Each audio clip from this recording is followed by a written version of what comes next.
শেষ বক্তা শ্রী দিলীপ ঘোষ।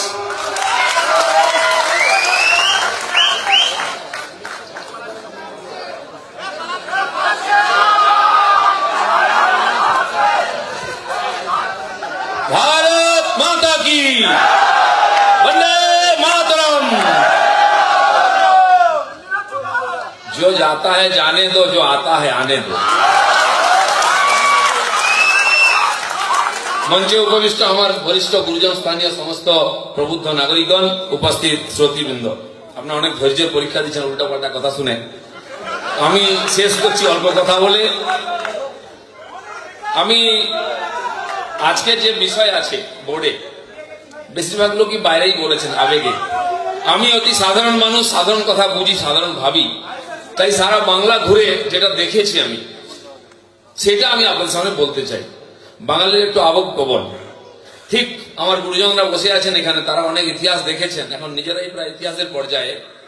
কিন্তু 70 বছর আগে আমরা যে ভুলটা করেছিলাম, এই সভায় উপস্থিত থেকে এখানে বসার পরে আমার মাথায় সেটা এসছে। আমি খালি বলছি তাদের চিন্তা ভাবনা ঠিক আছে, তাদের জায়গায় বাংলা ঠিক আছে।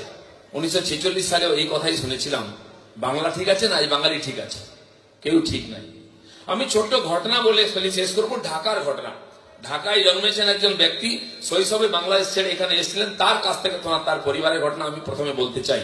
আমাদের যে উদাসীনতা, অবাস্তব চিন্তা ভাবনা, আমরা ঠিক আছি যতক্ষণ না উদ্বাস্তু হচ্ছে, যতক্ষণ না মা বোনের ইজ্জত চলে যাচ্ছে, ততক্ষণ আমরা ঠিকই থাকি। তারপরে ভুল ভাঙে। সে ঘটনাটা কি? ঢাকাতে ঠিক এরকম 46 সালে একটি সভা হয়েছিল প্রবুদ্ধ লোকেদের, ওখানকার ডাক্তার, ইঞ্জিনিয়ার, লয়ার সব ছিলেন। আর সেই সভাতে এটা শেষ হয়ে গেল যে দেশভাগ হবে কিনা। আজ কাশ্মীর বলছি তো, কাশ্মীর তো গেছে, বাংলার অর্ধেকটা কাশ্মীর হয়ে গেছে। একটা জেলা মেজরিটি ছিল মুসলিম, আজকে 3টে হয়ে গেছে, 25টা মহকুমা হয়ে গেছে। খুঁজে দেখলেন সেখানকার কি অবস্থায় আছে। বাংলাদেশে খারাপ অবস্থায় হিন্দুরা আছে। কলকাতায় বসে বোঝা যায় না, কাগজ পড়ে বোঝা যায় না। তো সেই সভাতে প্রস্তাব করলেন বিশিষ্ট বুদ্ধিজীবীরা, তৎকালীন বাঙালিরা, যে গান্ধীজি বলেছেন আমার শরীরের উপরে দেশভাগ হবে। এত বড় নেতা কি মিথ্যা কথা বলবেন? নেহরু বললেন যে পার্টিশন ইজ ফ্যান্টাস্টিক ননসেন্স। পন্ডিত নেহরু, উনি কি ভুল বলবেন? অতএব কোনো চিন্তা নেই, খানদান বাড়িতে শুয়ে পড়ুন, দেশ ভাগ হবে না। শেষ হয়ে যাচ্ছে সভা। ঠিক আমার মতো অর্বাচীন যখন এখানে দাঁড়িয়েছে বলতে, আরএসএস একজন প্রচারক নাগপুর থেকে ওখানে সংঘ শুরু করতে গেছিলেন, 26 বছর বয়স, গ্রাজুয়েট ছিলেন। তিনি দাঁড়িয়ে বললেন, স্যার আমি বাচ্চা ছেলে, একটা কথা বলতে চাই শেষ হওয়ার আগে, আমাকে অনুমতি দেবেন? কি বলছে বাচ্চাটা বলুন। উনি কতটা বাংলা বুঝেছিলেন জানেন না, তিনি ইংরেজিতে বললেন যে দেখুন আপনারা বলছেন এই হবে না, তাই হবে না, তাই হবে না, ওটা ভুলে যান। দেশ ভাগে হবে কি হবে না এটা ভুলে যান। ভাগ হলে কোথায় যাবেন ছেলে বউ নিয়ে, ওটা নিয়ে ঠিক করুন, ওটা ভাবুন। বাচ্চা ছেলে কি বোঝো, কত বয়স, দাঁড়িয়ে ওঠেনি এখনো ভালো করে। আরে আমরা চুল পাকিয়েছি উকিলাতি করতে করতে, প্রফেসরি করতে, তুমি এসব কি বোঝো? বাচ্চা ছেলে, যাও বাড়ি যাও, মহারাষ্ট্রে ফিরে যাও। তারপরের বছর দেশ ভাগ হলো। তার মধ্যে সমস্ত বুদ্ধিজীবী মা বোনের ইজ্জত হারিয়ে ছেলে ওর হাত ধরে এই বাংলায় এসেছিলেন। তার মধ্যে অনেকে বসে আছি আমরা, তাদের বংশে। সেই ভদ্রলোক উকিল, যিনি আমার যার কথা বলছি শৈশবে, রথীন চক্রবর্তী এখানে এসেছিলেন, শাখায় যেতেন, শিশু ছিলেন। 10 বছর 15 বছর পরে যখন উনি কলেজে পড়েন, তার বাবা ডাকলেন, এই শোন তো, সেই যে একটা মারাঠি ছেলে আমাদের বাড়িতে আসে, কোথায় রে? উনি মাথা চুলকে বললেন মারাঠি ছেলে, ও আরএসএস এর প্রচারক ছিল। বলে কেন বাবা হঠাৎ তুমি তার কথা ভাবছো আজকে? তখন একটু মাথার উপরে ছাদ হয়েছে, আবার উকিলাতি শুরু করেছেন এবার বাংলায় এসে। বলছে না, ওই ছেলেটা একটা কথা বলেছে 46 সালে। তখন উনি ঘটনাটা বললেন। এখন সেই কথাটা মনে পড়ে যে ওই ছেলেটাই ঠিক বলেছিল, আমরা এই ভুল ভেবেছিলাম। আমি বলছি বন্ধুগণ, ঠিক 70 বছর পরে এখানে বসে আমরা ওটাই ভাবছি, বাংলা ঠিক আছে, কাশ্মীরটা গেছে। কাশ্মীরের লোক 100 বছর আগে এই কথাটাই ভাবতো, কাশ্মীর নিয়ে চিন্তা করবেন না, সব ঠিক আছে। ঠিক আছে কি? যদি ঠিক হতো আমাদের চিন্তা ভাবনা, আমার ঠাকুরদা যে স্বাধীনতা সংগ্রাম লড়েছিল, অখণ্ড ভারতকে স্বাধীন করবে বলে, 47 সালের পরের দিন সে দেখলো সে আর ভারতের নাগরিক নেই। কোথাকার নাগরিক হয়েছিল? পাকিস্তানের। হয়েছে কিনা?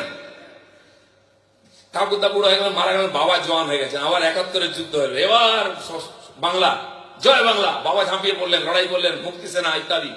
আবার দেশটা স্বাধীন হলো, বাবার নাগরিকত্ব পাল্টে গেল, কি হলেন? বাংলাদেশি।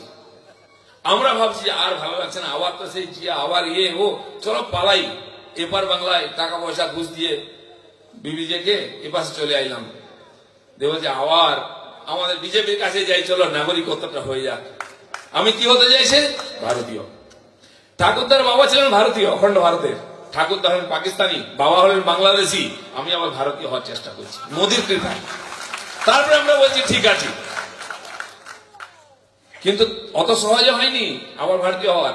উপাস থেকে ছেলে বউ নিয়ে আসছি রাস্তায়, বিবি বা বিডিআর বিবি যে হয়েছে এখন ধরছে, কথা কই যান, অনেকদিন তো শাশুর বাড়ি রইলেন, বাপের বাড়ি যাইতে আসেন। ঠাকুমার পোটলা পুঁটি কেড়ে নিল, যা ছিল ধন সম্পত্তি গয়নাগাটি। এবার আমার যে যুবতী বোন আমার সঙ্গে আসলো, তার হাত ধরে টানে বলে শাশুর বাড়ি দনিত রইলেন, বাপের বাড়ি যাইতে আসেন, মাইয়াটারে দিয়া যান। হয়েছে কিনা? আরো দুঃখের বিষয়, পালিয়ে এসেও শান্তি নেই, নাগরিকত্ব পাইনি, সম্মান পাইনি।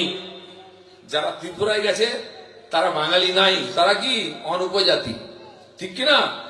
যারা আসামে গেছে তারাও বাঙালি হয়নি, তারা বিদেশি। বাংলায় এসে বাঙালি হয়নি, আমার বাঙাল হয়েছি। হয়েছে কিনা? এখনো ভাবছি ঠিক আছে। আমি আমার বিকাশবাবু পালিয়ে গেলেন ভয় বোধে আমাকে দেখে, যাই না, আমি তো চাষা লোক, অত বুদ্ধিজীবী নেই, সংবিধান বুঝি না। আমি আমাদের সংবিধানের ক্লাস নিচ্ছিলাম। কাশ্মীরের সংবিধান আছে, কাশ্মীরের বিধানসভাতে সবাই মিলে ইনস্ট্রুমেন্ট অফ অ্যাক্সেশন ভারতে বিলয় পত্র সই করেছিল। বিধানসভা নির্বাচিত, নির্বাচন পড়াচ্ছিলেন আমাদেরকে।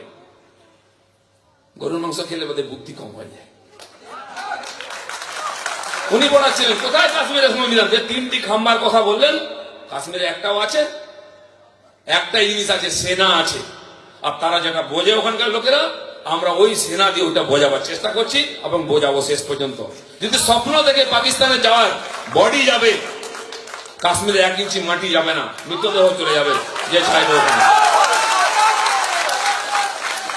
বন্ধুগণ, আজকে কেন এই জিজ্ঞাসা চিহ্ন পশ্চিমবঙ্গে কাশ্মীরের পথে? আমার গুরুজনরা বলছেন কোনো চিন্তা নেই, এটাই বাঙালির সত্যিকারের চরিত্র। সমস্যা দেখলে পালিয়ে যাওয়া, প্রয়োজন হলে ছেলে বউকে ছেড়ে পালাও, আমি ঠিক আছি। এই পলায়নী মৃত্যু আমরা স্বীকার করবো না, সেদিন নাই। 70 বছরের গঙ্গায় অনেক জল বয়েছে। আজকে কেন চিন্তা হচ্ছে? আমি বিকাশ বাবুকে বলতে চাইছিলাম, যখন বাটালা হাউসে গুলি চলে, ওম প্রকাশ শর্মা মারা যান পুলিশ অফিসার, তার বাড়িতে কেউ যায় না। দিগ্বিজয় সিং কার বাড়িতে যায়? যে টেরোরিস্ট মারা গেছে তার মার কাছে ক্ষমা চাইতে যায়, যে আমি আপনার নেতা, আমার নেতার তরফ থেকে আপনার কাছে ক্ষমা চাইতে এসেছি। নেতা আসতে চেয়েছিলেন, আসতে দিয়ে আমি এসেছি। যে দুর্বৃত্ত, দেশদ্রোহী, রাষ্ট্রদ্রোহী আমার সমাজের লোককে হত্যা করছে, সে হলো বীর পুরুষ। কারণ কি? তার নামে ভোট পাওয়া যাবে। তার মায়ের কাছে ক্ষমা চাইছেন যে ওম প্রকাশ শর্মা চাকরি করেছে, প্রাণ দিয়েছে বিদেশির সামনে লড়াই করে, উগ্রপন্থীর সামনে, তার বাড়িতে কেউ সম্মান দিতে যায় না, ফুল দিতে যায় না। তখনই চিন্তা হয় দেশটা এক থাকবে তো, বাংলা কাশ্মীর হবে না তো। যখন যাদবপুর ইউনিভার্সিটিতে, দিল্লি ইউনিভার্সিটিতে স্লোগান উঠে, ভারত কি বরবাদি তব জঙ্গ রহেগা, জঙ্গ রহেগা, তখন চিন্তা হয় ভারত থাকবে তো। আফজল হাম শর্মিন্দা হ্যায়, তোমারি কাতিল জিন্দা হ্যায়। বিকাশ বাবু নিজে আইনজীবী, উনি আমাকে কোর্ট সংবিধান বোঝাচ্ছিলেন, তোমারি কাতিল জিন্দা হ্যায়। কে কাতিল এখানে? কে ফাঁসি দিয়েছে আফজলের? আমার সুপ্রিম কোর্ট দিয়েছে। উনি সুপ্রিম কোর্টকে চ্যালেঞ্জ করতে যান, সুপ্রিম কোর্ট কে কাতিল, তার বিরুদ্ধে এখানে যখন স্লোগান উঠে, তার পিছনে কমিউনিস্ট বন্ধুরা গিয়ে দাঁড়িয়ে যান নিজেকে সেকুলার প্রমাণ করে মিয়াদের ভোটের জন্য। তখন চিন্তা হয় বাংলা থাকবে তো, বাংলা কাশ্মীর হবে না তো। আর স্লোগান ওঠে আমাদের যাদবপুরে যখন, কেরল কি আজাদি, আজাদি, আজাদি, কেরল কি আজাদি, বাঙ্গাল কি আজাদি, কাশ্মীর কি আজাদি। কিসের আজাদি? একটাই আজাদি, একটাই গুলি 6 ফুট নিচে চলে যাবে, কোন আজাদি হবে না। ভারতবর্ষের 1 ইঞ্চি মাটি কারণ নিজার হিম্মত নাই। সেনা প্রধান বসে আছেন। ভারতবর্ষ ততদিন, যতদিন সেনার উপরে নির্ভর করেছে না, তখন সিয়াচিন চলে গেছে, আজাদ কাশ্মীর চলে গেছে। এই ভারতবর্ষের 125 কোটি সেনা যেদিন তৈরি হবে, কারণ মাইকি বেটার হিম্মত হবে না 1 ইঞ্চি মাটি নিয়ে যায়। এইটা আমরা করিনি। সেনা তো নিশ্চয়ই লড়বে। সেনার পেছনে কে লড়বে? এই সমাজ লড়বে। আজ এটা হয়েছে। 2 বছর ধরে দেখেছেন কাশ্মীর পাকিস্তান থেকে ঢুকে যাচ্ছে, সেনার মাথা কেটে নিয়েছে, গুলি করে দিচ্ছে। কাশ্মীর থেকে ঢুকছে, গুজরাট থেকে দেখেছেন একটা ঘটনা হয়েছে কি? হয়নি। ও কাছ থেকে একটা গুলি চললে এখান থেকে 3টে গোলা চলছে। হেঁটে হেঁটে আসছে ভারতে ঢোকার জন্য। ভারতবর্ষের পবিত্র মাটিতে পা দেওয়ার আগে এ পাশ থেকে বুলেট ও পাশে চলে যাচ্ছে, বডি পড়ে যাচ্ছে, হেঁটে আসতে তুলে নিয়ে যেতে হচ্ছে। এটা আমরা করতে পেরেছি। দেশপ্রেম একেই বলে, একা নয়, সারা দেশের মধ্যে সমস্ত জনগণের মধ্যে ইচ্ছা জাগাতে হয়। এটা আমরা করছি। সংবিধান পড়ে, 122 বার সংবিধান সংশোধন হলো, ওই সংবিধান নিয়ে কি গর্ব করছি আমরা? কালকে 1/3 পাবো, আমরা পাল্টে দেবো আবার। কোন ব্যাটার হিম্মত আছে আটকাবার? সংবিধান যারা কাপুরুষ তারা সংবিধান দেখায়।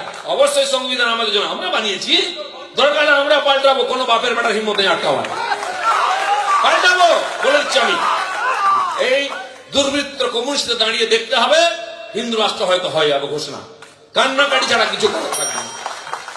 বন্ধুগণ, আজকে বর্তমানের খাগড়াগড়ে যে বম ব্লাস্ট হয় আমি গিয়ে দেখে এসেছি, মেদিনীপুরের পিংলায় যখন বম ব্লাস্ট হয় আমি গিয়ে দেখে এসেছি, একটা কারখানার ইটের টুকরো পাওয়া যাচ্ছে না।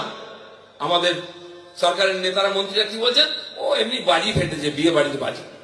খাগড়াগড়ে যখন বম ব্লাস্ট হয়, পুলিশ অফিসার আইজি মির্জা গিয়ে বলে মুরগি কাটা হয়েছে, ড্রেন দিয়ে রক্ত বয়ে যাচ্ছে। কি সিলিন্ডার ব্লাস্ট হয়েছে, কাকে ধোকা দেওয়া হয়েছে? তখনই চিন্তা হয় বাংলা থাকবে তো, বর্ধমান কেন হবে না? বারামুলা যখন মালদার ইংলিশ বাজার থেকে আরম্ভ করে কালিয়াচক পর্যন্ত মিছিল হয়, পাকিস্তান জিন্দাবাদ, পাকিস্তানের ঝান্ডা দেখা যায়, তখন চিন্তা হয় বাংলা থাকবে তো, পশ্চিম বাংলাদেশ হয়ে যাবে না তো? আজকে এই ধরনের সেমিনার করতে হচ্ছে, মনে হচ্ছে একটু বাড়াবাড়ি হচ্ছে। আমি বলছি অনেক দেরি হয়ে গেছে, এই সেমিনার আরো 2-4 বছর 10 বছর আগে হওয়া উচিত ছিল। কমিউনিস্টরা এখানে ক্ষমতায় থাকাকালীন।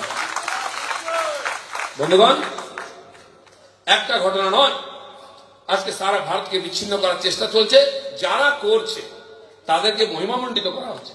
ভারতবর্ষের একতার বিরুদ্ধে, ভারতবর্ষের সংহতির বিরুদ্ধে, ভারতবর্ষের জাতীয়তার বিরুদ্ধে, রাষ্ট্রীয়তার বিরুদ্ধে বই লিখলে তাকে প্রাইজ দেওয়া হচ্ছে, তাকে বুদ্ধিজীবী তকমা দেওয়া হচ্ছে, তাকে বিদেশে ঘোরার ফুর্তি করার জায়গা করে দেওয়া হচ্ছে।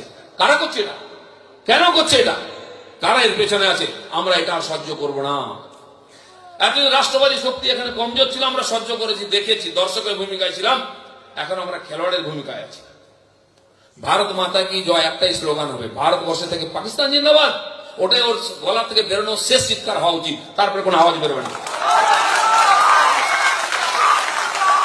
এই পরিস্থিতি তৈরি করতে হবে, এটা হচ্ছে। আজ বাংলার যুবক, ভারতের যুবক এটা স্বীকার করছে। নেতৃত্বের অভাব ছিল। বিপি মালিক একটা বই লিখেছেন আমাদের সেনাপ্রধান, কি যখন 1000টা সিংহ লড়াই করছে একজন কুত্তার নেতৃত্বে, তখন বিজয় হবে না। কিন্তু 1000টা কুত্তা লড়াই করছে একটা সিংহের নেতৃত্বে, একজন সিংহ বসে আছেন আমাদের সামনে, তখন বিজয় নিশ্চিত। কারণ নেতা ঠিক হওয়া চাই, নেতা সিংহের মা হয়। আমাদের দেশে যতদিন কুকুরের মতো নেতা ছিল, আমরা হেরেছি। ভারতবর্ষের পবিত্র মাটি আমাদের হাত থেকে চলে গেছে। আজকে সিংহের নেতৃত্বে ভারত লড়ছে, কোনো হিম্মত নেই কোনো বাপের বেটার 1 ইঞ্চি জমি নিয়ে নেয়। তাই অস্ট্রেলিয়া থেকে আমেরিকা, জাপান থেকে জার্মান, ভারত মাতাকে জয় হচ্ছে, হচ্ছে কিনা? কেউ ভেবেছিলেন 2 বছরের মধ্যে ভারত মাতাকে জয় সারা বিশ্বের কোনায় কোনায় হবে? আমরা করে দেখিয়েছি। বাকি যেটা নিয়ে চিন্তা ভাবনা করছি আমরা, নিশ্চয়ই চিন্তা করতে হবে। কাল চিন্তা করে বসে থাকলে হবে না। খুদ কো বদলো, দুনিয়া বদল যায়গি, দেশ বদলে যাবে। আজকে আমরা আমাদের না বদলে দুনিয়াকে বদলাবার চেষ্টা করেছিলাম, তাই হয়নি। ভারতবর্ষের মানচিত্র পাল্টেছে। আমরা নিজেদেরকে পাল্টাতে হবে, যেটা বলছি ওটা করতে হবে। কারো হিম্মত নেই পৃথিবীর মধ্যে আমাদের টেরা চোখে চাকা। আজকে বিশ্বের মধ্যে ভারত যখন দাঁড়াতো কোন ইউএনওতে বা সিকিউরিটি কাউন্সিলে, প্রশ্ন করা তো ভারতের সঙ্গে কে আছে? সত্যি আমাদের সঙ্গে কেউ ছিল না। অভাগা তো আমরা, দুর্বল। দুনিয়ার মধ্যে আমরা বিপিএল ছিলাম, কেউ আমাদের সঙ্গে আসতো না। আজকে সিকিউরিটি কাউন্সিলে যখন ভারতের প্রশ্ন উঠেছে ভারতের সঙ্গে কে নাই, কিনা? ভারতের সঙ্গে কে নাই?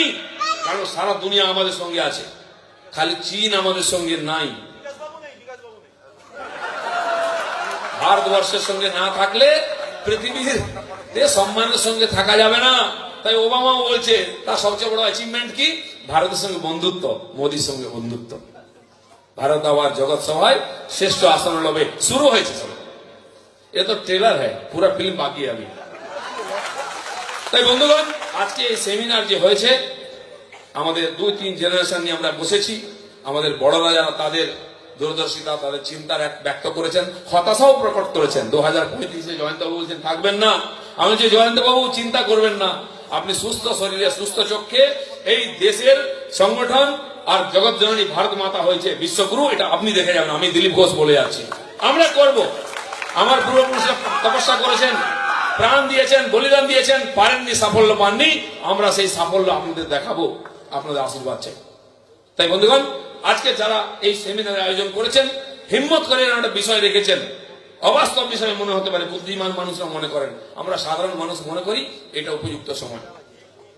বাংলা যান গ্রামে গ্রামে শঙ্করধ্বনি বন্ধ হয়ে গেছে, উলুধ্বনি বন্ধ হয়ে গেছে, সিঁদুর পরা বন্ধ হয়ে গেছে, সন্ধ্যার পরে মায়েরা বেরোতে পারেন না। বাংলাদেশ হতে কি বাকি আছে? 46 সালে পশ্চিমবাংলায় গ্রেট ক্যালকাটা ক্লিন হয়েছিল, ডাইরেক্ট অ্যাকশন ডে হয়েছিল। কেন? ভয় দেখিয়ে দিন। তপনদা বলছিলেন গুন্ডামির কাছে আমরা মাথা নত করি। গুন্ডামির কাছে মাথা নত নয়, গুন্ডাগিরি করতে হলে আমরাই করব। দুনিয়া শক্তের ভক্ত আর নরমের